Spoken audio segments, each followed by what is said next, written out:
Imagine living in fear. Not the kind of fear that comes and goes, but the kind that settles into your bones. The kind where you don't walk certain roads, don't raise your voice too loud, don't let yourself hope too much. That was life for the people of Israel. For 20 years they had been crushed under the weight of a foreign power. 20 years of silence, 20 years of survival.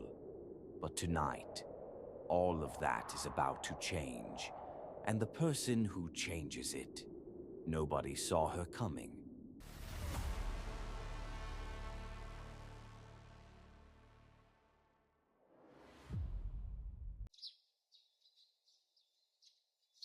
To understand this story, we need to go back, way back, to a time before kings, before palaces, before Israel had any of that. This is the era of the judges, a time when God would raise up ordinary people, sometimes very unexpected people, to rescue his nation when things went wrong. And things had gone very wrong. The Bible says, "The Israelites again did evil in the eyes of the Lord, so the Lord sold them into the hands of Jabin, king of Canaan." Judges 4:1-2. Now, that phrase, "sold them into the hands," might sound strange to us. But here's what it means in plain terms. Israel had walked away from God, again. And as a consequence, they found themselves without protection, without power, and at the mercy of a foreign king. That king was named Jabin. He ruled from a great city called Hazor, one of the most powerful cities in the entire region.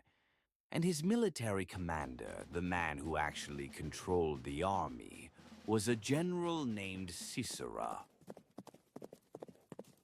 Sisera had something that made him almost impossible to fight against. 900 iron chariots. 900. Try to picture that. These weren't just vehicles. They were the ancient world's version of tanks, fast, armored, and devastating on flat, open ground.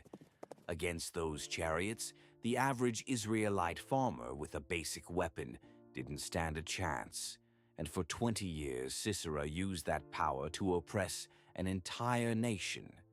He cruelly oppressed the Israelites for 20 years, and they cried to the Lord for help. Judges 4:3. 20 years. That's a long time to suffer, a long time to feel forgotten, a long time to wonder if anyone is listening. But someone was listening. Now, meet Deborah. Deborah was a prophetess and a judge in Israel. That means two remarkable things. She spoke for God, and she settled the nation's disputes. People came from all over the hill country of Ephraim to sit under her palm tree and hear her wisdom. In a world where women were rarely given public authority of any kind, Deborah had both. And she used it. One day, Deborah sent for a military commander named Barak.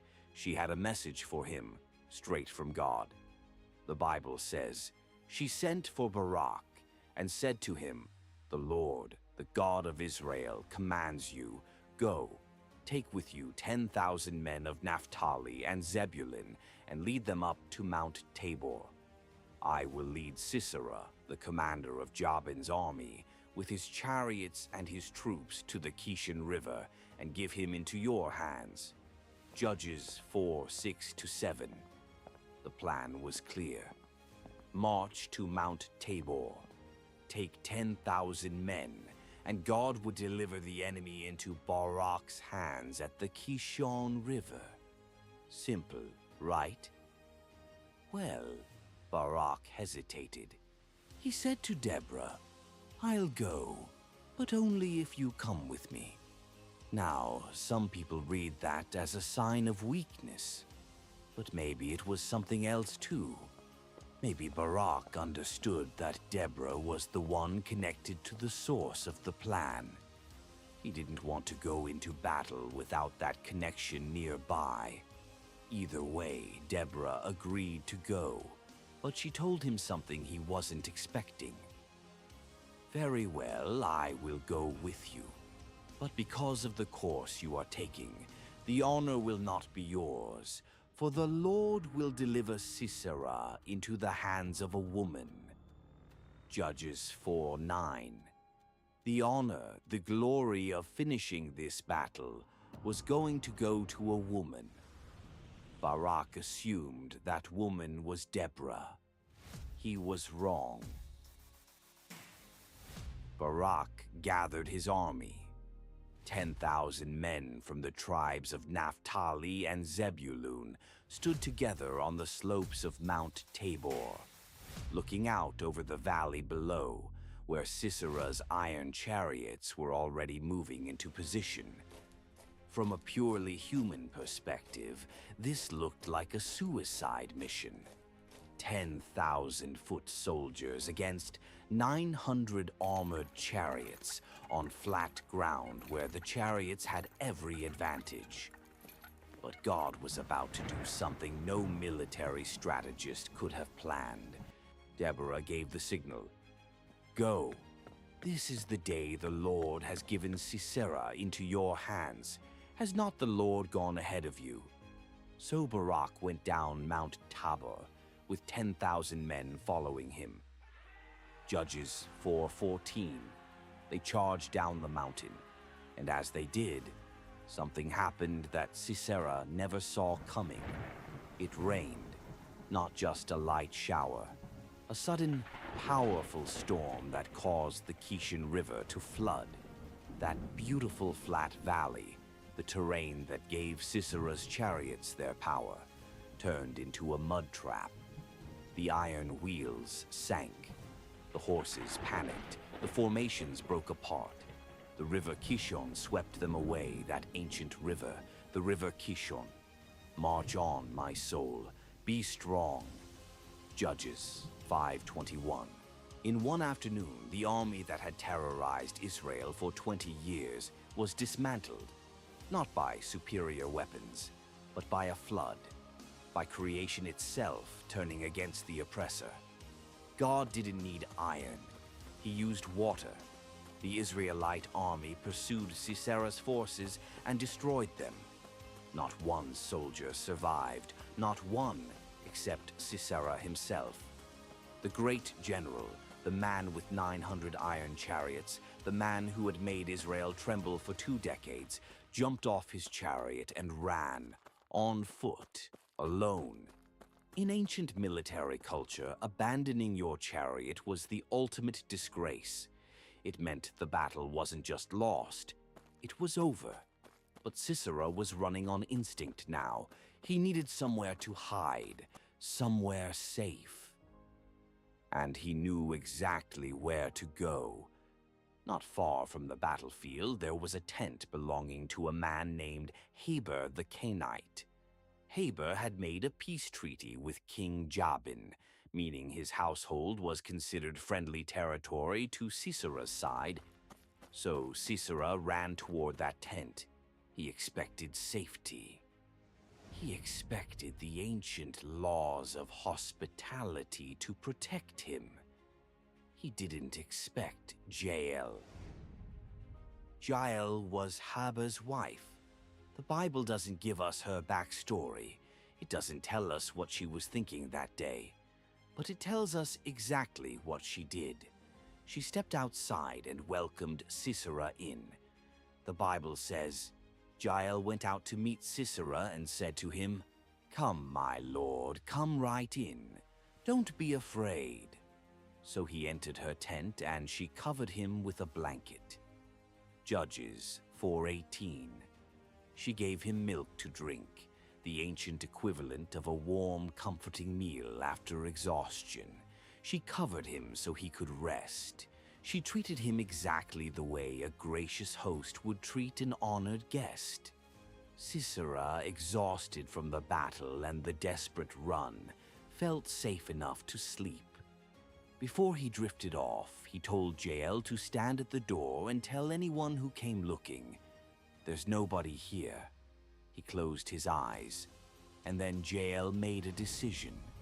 A quiet, irreversible, world-changing decision. She took a tent peg, a tool she knew well, because in nomadic culture, women were the ones who set up and maintained the family tent. And she took a mallet in her other hand, and she acted. But Jael, Heber's wife, picked up a tent peg and a hammer and went quietly to him while he lay fast asleep, exhausted. She drove the peg through his temple into the ground, and he died. Judges 4:21. Sisera, the general who had terrorized a nation for 20 years, died in a tent. Not on a battlefield, not in a palace. In a tent at the hands of a woman no one had written into any battle plan. Shortly after, Barak arrived, still searching for Sisera, and Jael met him at the entrance. "Come, I will show you the man you're looking for." Judges 4:22. He walked in, and he saw it, Sisera, dead on the ground. Exactly as Deborah had prophesied, the honor of the decisive moment had gone to a woman. And not even an Israelite woman, a Kenite woman, an outsider, someone with no formal obligation to act, no rank, no army, just a tent, a tool, and a choice made in the dark. After the battle, Deborah and Barak did something beautiful. They wrote a song, not a war chant, a song of gratitude, a song that remembered what God had done and celebrated the courage of those who answered the call, including one woman in particular. Most blessed of women be Jael, the wife of Heber the Kenite, most blessed of tent-dwelling women. Judges 5:24. Most blessed of women. That phrase appears only twice in the entire Bible. Once for Jael, here in Judges, and once for Mary, the mother of Jesus, in the Gospel of Luke.